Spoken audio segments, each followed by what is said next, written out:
In the past 5 years alone, it feels like all of these OG YouTubers have been revealed to have predatory behavior that in 2023 would make the most chill parents turn their kids' phone off. Recently, Colleen Ballinger has found herself in a storm of allegations backed up by photo evidence of her grooming behavior. Of course, this wasn't the first. Makeup YouTuber James Charles has had his own share of allegations of texting minors inappropriately that he admitted to. And then deleted the video. Conspiracy slash quote, over the beauty world, please don't buy my merch, Shane Dawson feels left out of these conversations. Because either people forgot or moved on. But seeing as all three of these people have done inappropriate things around the same time, I think we should take a look at all of this. Not because we're trying to start a witch hunt, but I do believe that people are starting to become numb to these situations to the point where people just go, okay, and?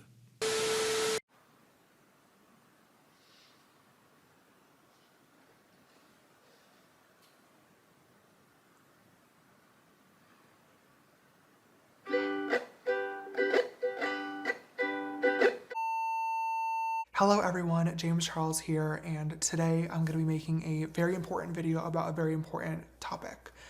As many of you guys know, about 2 years ago now, I was involved with a very public online scandal in which some fellow YouTubers made some very serious accusations against me, and within the past couple of weeks, similar accusations are being made again, and I think it's very important that I get on camera and talk to you guys honestly about what is going on.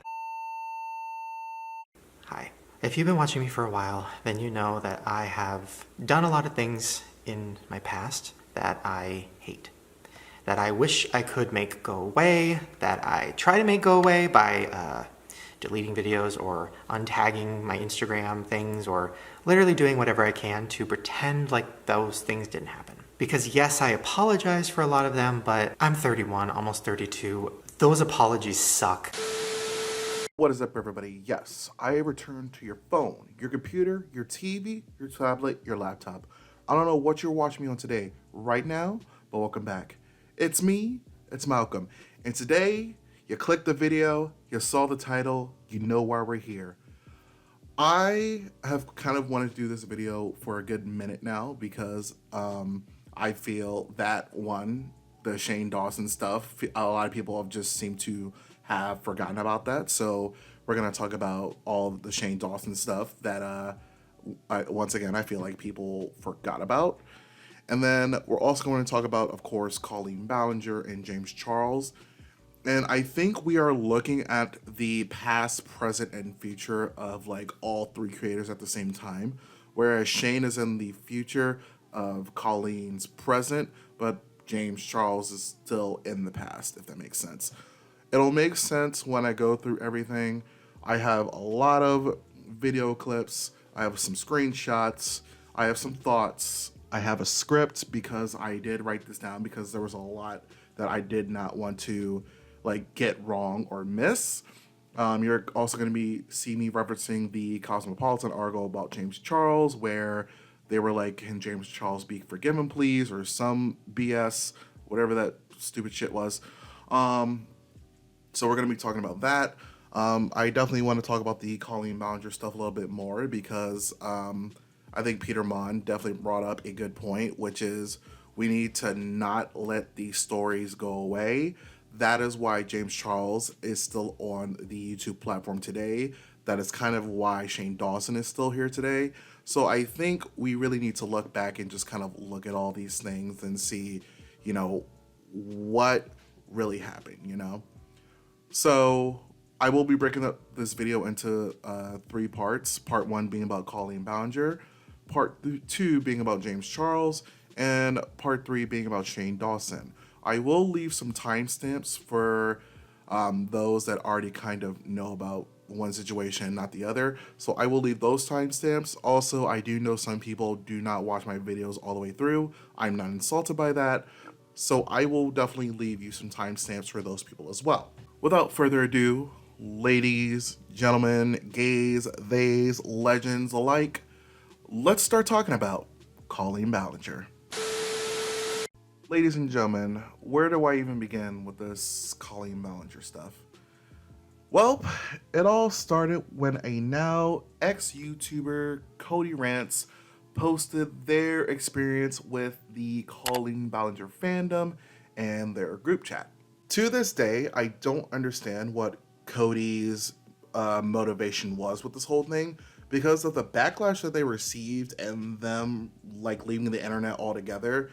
I was just very confused what the goal of this video was. However, what this video did was validate Adam McIntyre's experience in 2020 when he first spoke up about Colleen Ballinger and just all the weird stuff that she was doing. Adam's story in 2020 consisted of him talking about how Colleen sent him a bra and panties. And let me just say right there and then, a grown woman sending any minor a bra and panties, whether it was for a good reason or not, is beyond inappropriate. And the fact that this feels like it really got overlooked, in my opinion, really bothers me. I don't know why, I don't know why this was kind of like laughed off like almost immediately when it, in hindsight, it was actually really inappropriate and really creepy. I just don't understand that. And this was on top of him overseeing her Twitter, and I think it was the Miranda Sings Twitter, which he only was logged into her account for a day, and the whole objective was as Miranda Sings, she wanted to respond to fans, but she never had time to. So Adam McIntyre pretty much took that helm. I think he made one tweet that was kind of problematic on the account, and then Colleen asked him to take it down. And again, having a minor be in charge of your social media account, I think that's weird. I just don't think that was a smart move. But, that's just my personal opinion. After Cody made their video, Adam in 2023 made another video exposing the group chat Colleen was involved in and talked about how she was very inappropriate in the group chats and asking if people were virgins and asking favorite sexual positions. In these group chats as well, she would then bash her then husband, Joshua David Evans, who actually just recently spoke out about his whole experience on Swoop's channel. So if you've not seen that interview, I implore you to do so because he definitely, I feel, in my personal opinion, I think he takes a lot of accountability for his actions and what he has done in the past. And I feel out of all the people involved with the Colleen Ballinger family, Trent Ballinger, the Ballinger family, out of all the people, I feel like Joshua David Evans took accountability. That's just my personal opinion. But basically, Adam alluded to how Colleen would bash her ex-husband at the time, or husband at the time. So basically, it was kind of like a smear campaign almost, and I think that's wrong. I think you're looking for validation from minors as to what you should do or how you should react. I think that's weird. And then another ex-Colleen Ballinger fan, Becky, spoke up about her experience at a show where she says she felt violated on stage. And honestly, I can't explain Becky's story better than her. So here is the TikTok where she talks about her experience. Hi, okay, my name is Becky. I'm the girl in this video, and this video has over 1 million views, and that is a lot of people to be seeing this story without hearing it from me, so I want to explain this. So I was a fan of Colleen and all the Ballinger family for a very, very long time, and I think in this video I was about 16. If you've never been to a Miranda show, Colleen frequently has segments where she calls people up on stage. One of those segments was the porn bit, which I'm not really going to be explaining in this video, but that's why I was kind of trying to dress skimpy so that I would be called up on stage and basically get degraded by Miranda. But I did not get called up for that. I got called up for the yoga challenge. Now, as soon as I stood up from the audience, I saw Colleen's eyes widen because she realized I was not wearing pants. But for some reason, that didn't stop her from continuing. In fact, no adult at any point stepped in this situation. So we get to the point in the yoga challenge where I am laying down and Colleen is spreading my legs basically as far as she can. She spreads them so far that you can see the spandex I was wearing under my romper, which thank God I was wearing. Now, the original video posted by Xandar, I'm sorry if I pronounced her name wrong, is only a screenshot, but there is a whole video of this. But that screenshot is the most important because that is the moment I will never forget, where I was laying under Colleen and she was smirking down at me while thousands of people were laughing, and I was terrified that my body wasn't covered up enough by the spandex or the romper. I basically felt naked, so it felt incredibly sexually violating. I was younger and my body was still developing and I was still becoming comfortable with myself, so for her to use my body as entertainment on stage really set my confidence back quite a lot.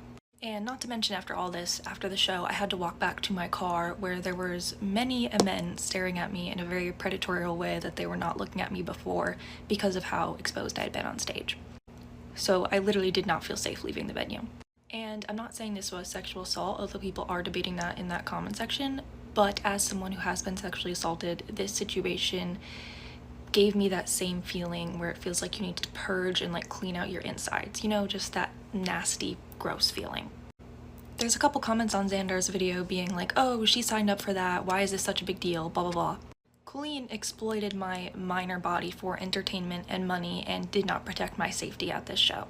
As an outsider looking into this situation, it may seem like this wasn't a big deal, but this was really pretty scary for my teenage self, and especially as someone who loved and looked up to Colleen. And I could never say anything because everybody loved her. But this is who she really is. She uses kids for her own gain. I was a minor, and again, she did not protect me. So if you're watching this and you're thinking about taking your kids to a Miranda show, I would advise you to think twice because you may come back with years of trauma, and I don't wish that on anyone. Something must be in that water for the Ballinger family because her brother Trent has also been called out for grooming behavior by someone named Oliver. The text messages in the Twitter thread that I saw kind of broke my heart, and I find it extra creepy that this grown-ass man would save photos of Oliver to send back to Oliver as like memes or like make him into jokes or what have you. I definitely feel, you know, and this is my responsibility as well, I guess. I definitely feel that Oliver's story gets lost in all of this, and I hope channels like myself, if you know you still talk about this, I hope that Oliver's story isn't lost when talking about this family, because it's not just Colleen from like everything we've learned recently. It's just like the whole family is just kind of like a red flag, you know? And I know what you're thinking. I know what you're thinking, and I'm pretty sure you already know where I'm going with this. How in the world did Colleen Ballinger respond to all this, right? All these allegations, photo evidence, you know, viral videos. How did Colleen Ballinger address this? It was a ukulele song.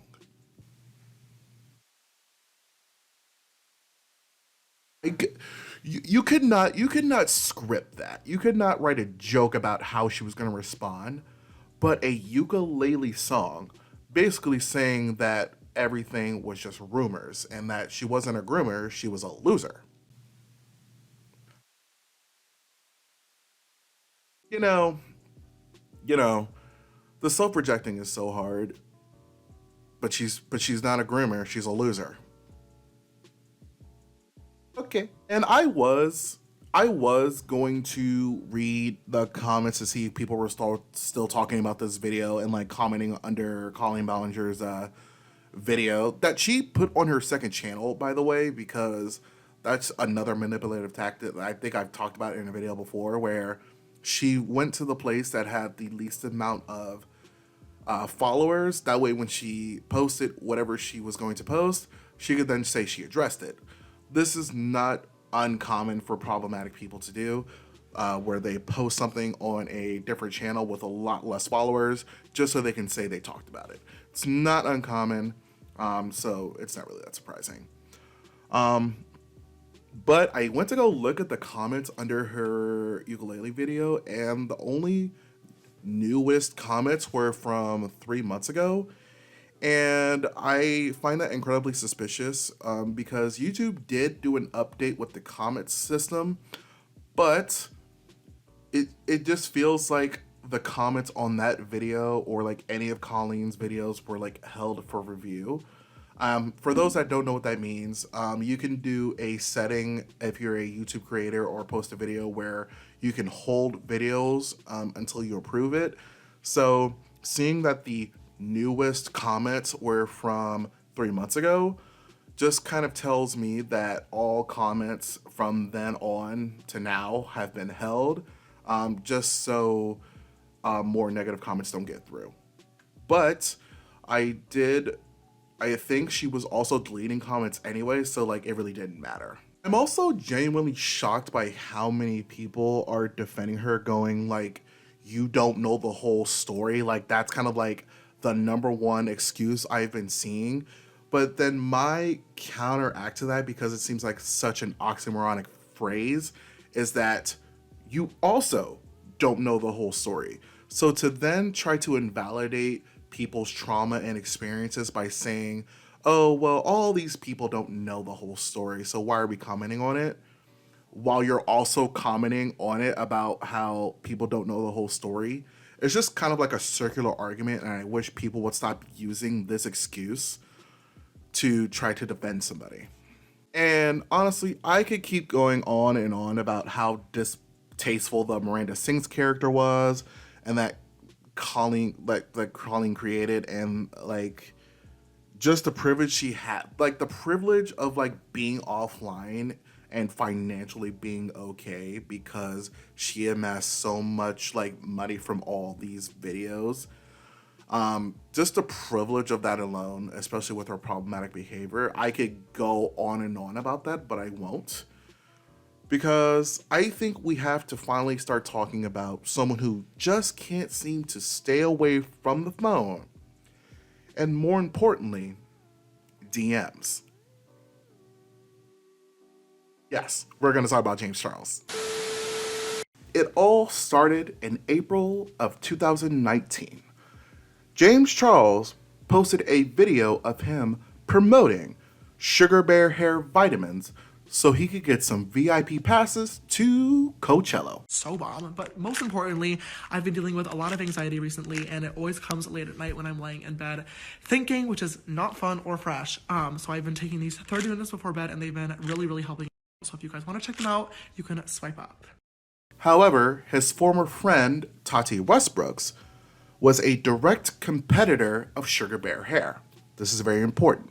After this incident, and I want to say a few weeks later, on May 10th of the same year, Tati Westbrook uploaded one of the most infamous YouTube videos of all time, titled Bye Sister, where she called out James Charles for being inappropriate and preying on straight men. Tati also claimed in this video that James would use his fame to manipulate people. This was then backed up by Jeffree Star, of all people, who still to this day talks about this voice note that he has where it incriminates James Charles and validates all the things said about him, losing the most subscribers in the shortest amount of time.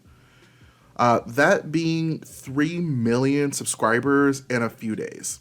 The following year, Tati Westbrook uploaded a different video about James Charles called Breaking My Silence, where she took back what she said about James Charles, claiming that they were friends at the time and that Jeffree Star and Shane Dawson manipulated her behind the scenes. I believe the exact quote is, and I'm going to find it for you real quick. James, I am so sorry that I allowed myself to be poisoned and weaponized against you. I'm sorry that I bought into any of their lies, believing those lies and allowing myself to be gaslit into making that video is one of the biggest regrets of my life. And she's basically saying that Jeffree Star and Shane Dawson were the ones that really pushed her to make this video, which a lot of I've talked about this before, but Tati being a grown woman, a grown person in general, I feel like she had her own personal responsibility to this. And at the end of the day, she was the one that decided to press record. She was the one that decided to press upload. Like, she had multiple chances, and I have uploaded a video on YouTube, obviously. So she had multiple chances, from the thumbnail to recording to all this stuff, to really be like, you know what, maybe I should make this a video because blah, blah, blah, you know?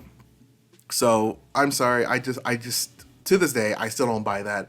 Yes, Jeffree and Shane are like bad people in a sense on their own, but I feel like just passing the buck was also irresponsible. Again, that's just my personal opinion. For any Tati Westwick fans that feel that Tati isn't protecting James, she still hasn't addressed this, knowing the stuff that we know now. Like, she pokes fun at the drama with her and Jeffree Star in videos all the time, but she is like mouse quiet when it comes to the new James Charles allegations that he admitted to after the video where she defended him. I just think that's weird. This led to YouTuber Def Noodles making an entire thread of both real and fake allegations against James Charles, who actually called out Def Noodles indirectly in a video titled An Open Conversation. And for those asking why I didn't mention the No More Lies video, I think it's pretty obvious why. He lied. So, yeah. But oh wait, what's that? James Charles made a video called Taking Accountability, where he admitted and apologized to two of his victims. I understand that this could have and should have been easily avoided, and I also understand that I need to be aware of my platform at all times. I didn't understand how a situation like this could affect the people involved, but now I do. And for that, to the victims, I am so sorry. If you're a new James Charles fan, you would never know that because he deleted it off of his channel. But don't worry, there are plenty of re-uploads out there. And the thing about James Charles is that he said he understood that social media wasn't a dating app. However, according to this fluff piece from Cosmopolitan article, which says that James Charles would like to be uncanceled, please, still admits to sliding into people's DMs. And I'm going to read the passage from the article right now. And it says, he's more cautious now, although not so much that he's given up on sliding on a DM completely. Instead, he started requiring potential romantic interest to provide IDs before he'll engage. Quote, I'm a club bouncer at this point, Club, he says, which even still hasn't stopped the occasional breach of trust. Earlier this year, a TikToker shared snippets of flirtatious conversation he had with Charles, in which Charles outlines his requirements for a boyfriend. Charles also tells he recently caught a 17-year-old trying to lie about his age by taking out a digit on his ID. That is not the same thing as saying, I understand that social media is not a dating app. So what the hell was the point then? Because he is still using social media as a dating app. This is still a problem. For those that do not see that this is still a problem and a pattern of behavior, I honestly don't know what to tell you anymore, and maybe my video is not for you, which is fine if you've made it this far. I guess thanks for the watch time if you're going to click away. But even for a James Charles fan, you have to admit that is kind of dishonest for saying, I understand social media is not a dating app, but still using social media as a dating app. I think the reaction to James Charles is going to be half and half at this point, And that is a problem. Remember when it came to James Charles back in the day, especially, I remember this happening. People were calling for his sponsors. They were calling for him to be deplatformed. They were calling for him to be demonetized. I remember that because I was there to see it happen in real time. But now the excuse for all of that back then was, he's young and didn't know better. Or, I feel like this is where everything kind of connects, where people kind of have started the please leave Colleen alone train. No pun intended. Not even a year past the big blow up of Colleen Ballinger and the group chats, just seeing how James Charles got welcomed back after admitting to 2 incidents and how many influencers support him. And I'm almost certain the same thing is going to happen to Colleen Ballinger. And for those that think that James Charles didn't get away with it, just look at his painted PR video on his TikTok where all of these influencers that were so afraid, and I don't know if they're the same influencers, but there was a time where influencers were so afraid to admit that they liked James Charles back then because they knew the public would flame them for it. And now people openly admitting that they're cool with James Charles now, it's just kind of looked like a meme and kind of like a jokey joke. And again, that is a problem. And this leads me to the person that I think not only got away with it, like with a lot of gross behavior, but never really took any accountability at all. And we're gonna finally talk about Shane Dawson. It all started in 2020, just after Tati Westbrook uploaded Breaking My Silence, where after this video, Shane Dawson was on a Instagram live where he was yelling and berating Tati Westbrook. People started digging up old clips of Shane Dawson doing blackface, making inappropriate jokes about minors, and even kissed a fan who was 16 at the time. And the big excuse was she kept begging him for it, which, if that's your excuse for that, again, I don't know why you're watching this video. You're not gonna listen to anything I have to say. Again, which is fine. Thanks for the watch time. You're about 30 minutes in. That's on you. I think when it comes to Shane's past, people really don't know what he did and what people allege. So I actually found a Reddit thread that kind of lays it all out, and I have not read this thread in advance on purpose.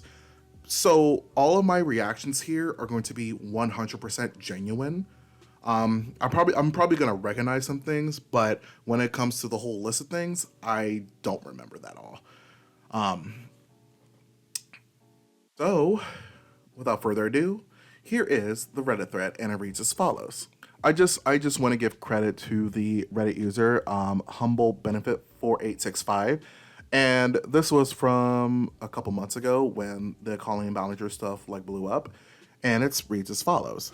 Shane Dawson's perverted behavior, a refresher, and it has a trigger warning on it. The recent post comparing Colleen to Shane, which majority saying Shane wasn't that bad, Colleen is way worse. It had me thinking. Some of y'all quickly forgotten his disgusting past, so here's a little refresher. Sources are at the bottom of this post. I will say that these are alleged despite sources at the bottom of this post and Shane making a video, and in parentheses it says not to deny what he said and done, but to say he was joking and that he is not a pedophile.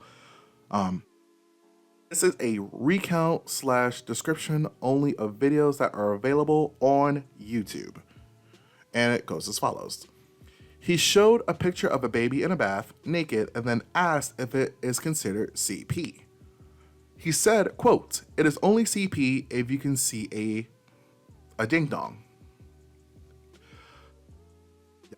Then he said, quote, Either way, I'm totally printing it out and putting it on my bathroom mirror, just for inspiration.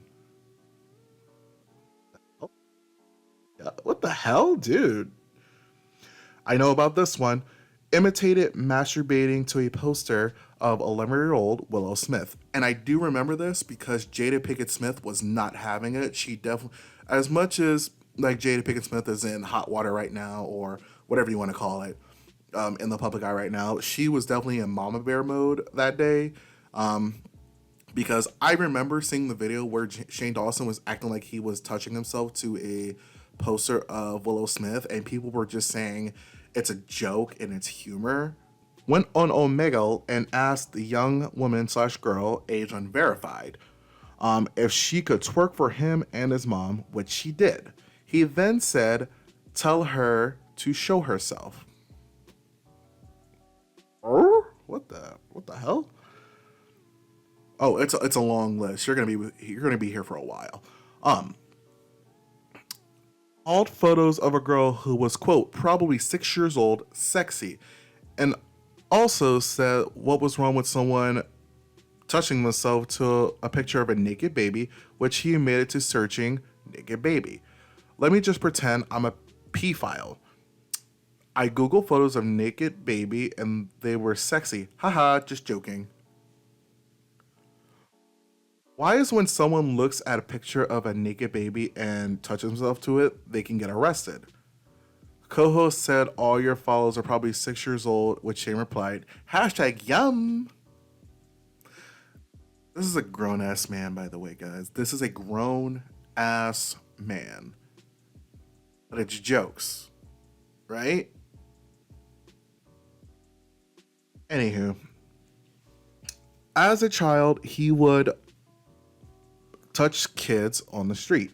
He would, quote, make them take their pants off and spank them and do weird stuff to them. The friend's parents said that they were not allowed to go near him. Sat his 12-year-old cousin down and asked, "Is there anyone around?" No. Then proceeded to snicker about teaching her about sex. His ex-girlfriend then imitated sex. Is the ex-girlfriend Lisa? I can't remember. I can't remember who he was dating at the time. I think it was it Lisa? Did Lisa ever address this?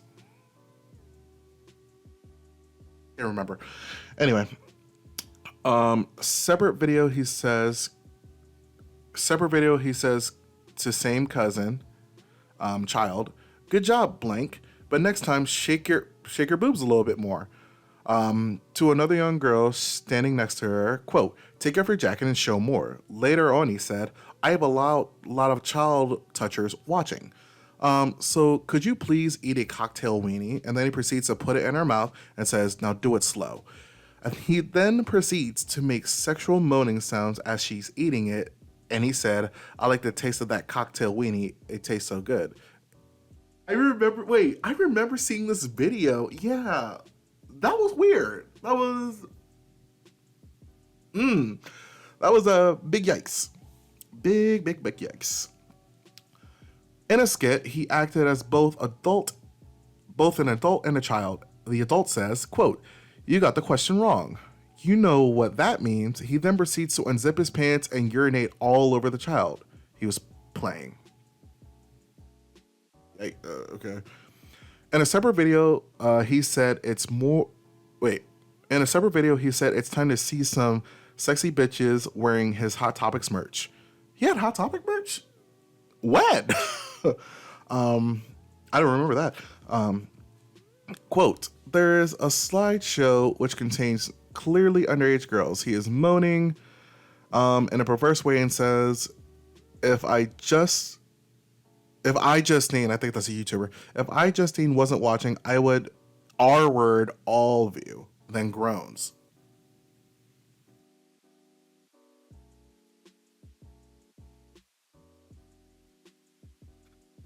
In a video with a 16-year-old boy, hadn't hit puberty, clearly underage, and Trisha Paytas.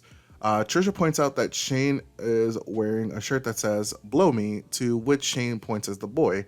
The boy makes a trumpet sound and imitation. Shane gasps and says, "BJ challenge, thumbnail," and proceeds to bend over, putting his head in the boy's direction on his lap. Whoa. Okay.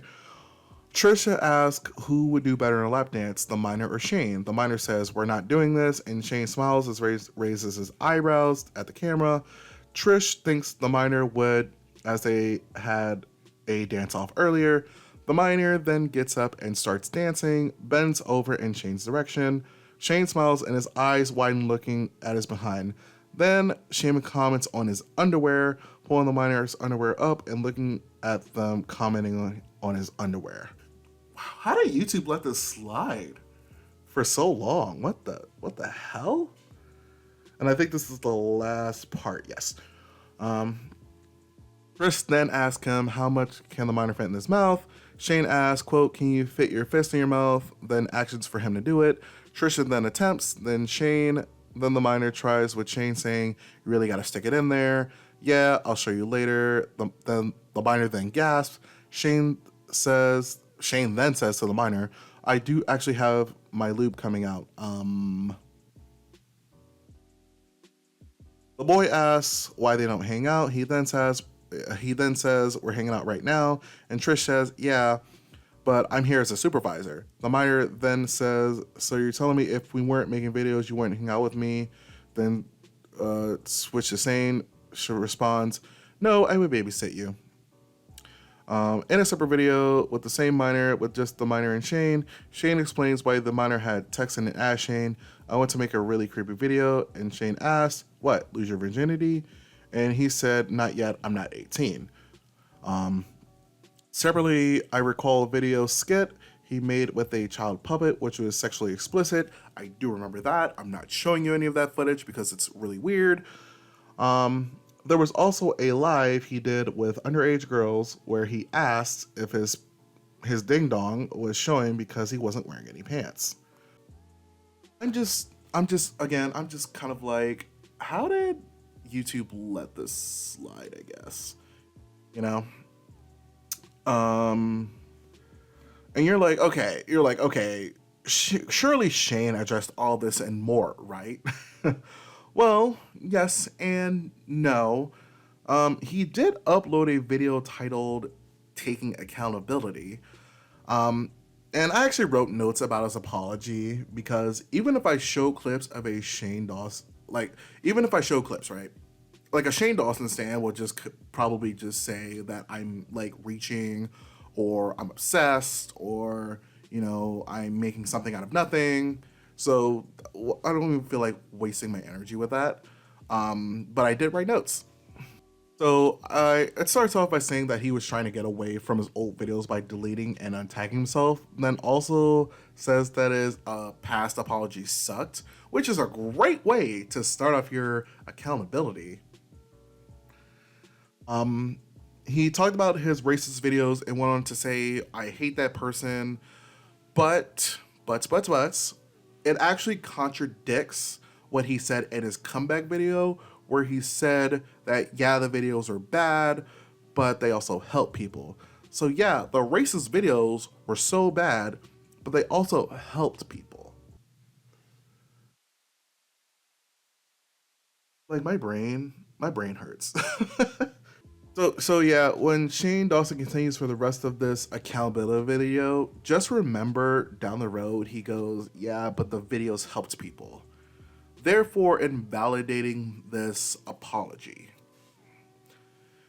And after talking about all the racist things he said and did, he then transitions to his podcast era, where he did a lot of shock humor and how he was happy it ended.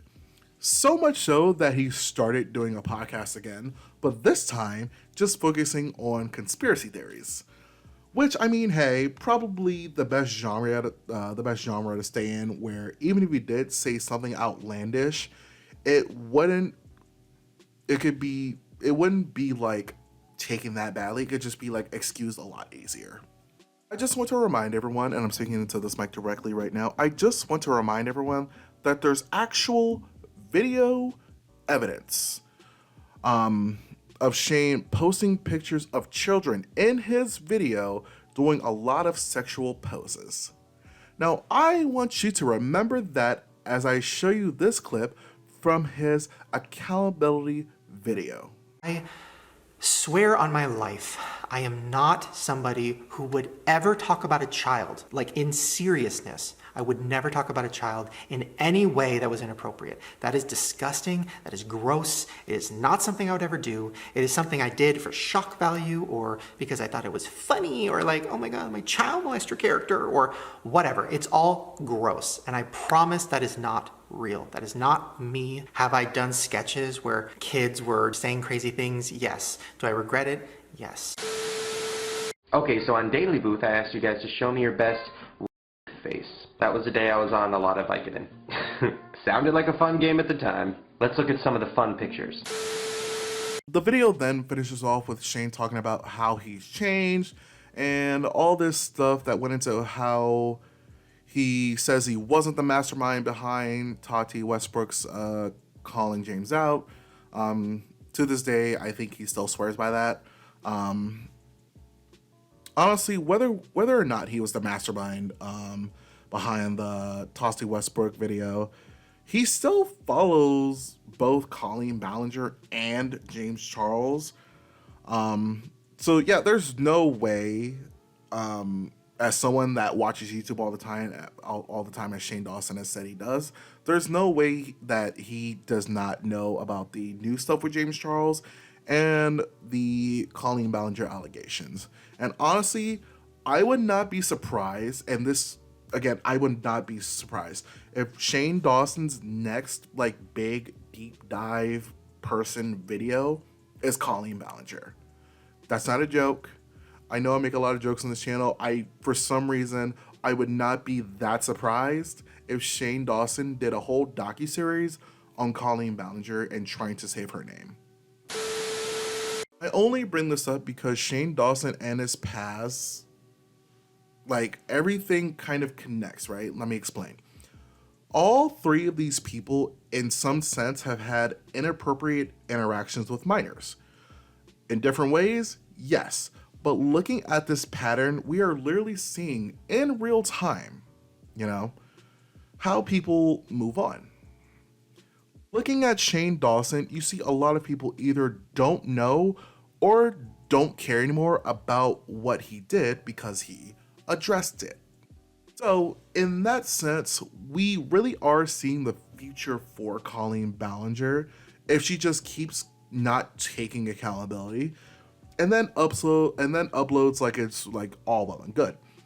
The past of James Charles is still haunting him to this day, 3 years later, but as time keeps going on, he will eventually get on Shane's level where people will just go, get over it, he addressed it, he's a good person. Colleen Ballinger is in the beginning stages of all of this. Hence why I said that Colleen Ballinger is the present. But from how the internet can be, I legit see this being the pathway for Colleen to come back and post for her hardcore fans. And they will be the ones to defend her without being asked. Jojo Siwa, anyone? Anyone? So, will this triangle ever have a rightful conclusion? Only time will tell. Once again, it is Malcolm. That's me. If you've made it this far into the video, I thank you. I thank you. I thank you. Sorry that I was gone for about a week, I think. I have been streaming on Twitch a lot. If you have not seen my Twitch, please follow me on Twitch. I'm currently playing Spider-Man, and honestly, by the time this video is up, I'm either at work or playing Spider-Man. So just catch me there. So give me a follow there if you're interested. And I guess if you have any other topics that you'd like me to cover, just let me know. And if you are new and you like this kind of content, Please tell all your friends about me. Leave a like on this video and share anywhere you can. I feel like this is the type of conversation that needs to be had. And as I say in all of my videos, thank you. Once again, it's Malcolm, that's me. And I wish you well. I wish you good health. And I will see you again next time.